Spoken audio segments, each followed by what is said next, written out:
భూమి మీద పడిపోయింది అనుకోండి బురదలో.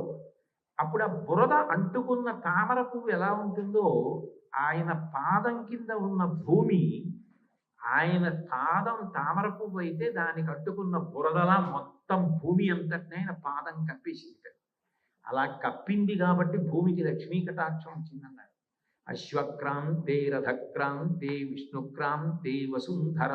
భూమికి ఇంత గొప్పతనం ఎందుకు వచ్చింది అంటే విష్ణుక్రాంతే, విష్ణువు యొక్క పాదం తగిలింది కాబట్టి భూమి వసుంధర అయిందన్నారు.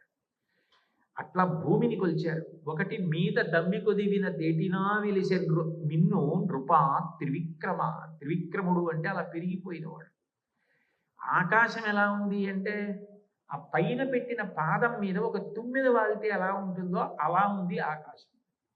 అలా భూమి ఆకాశములను కప్పేశాడు. కప్పేసి వచ్చినది ఎందుకు? అదితి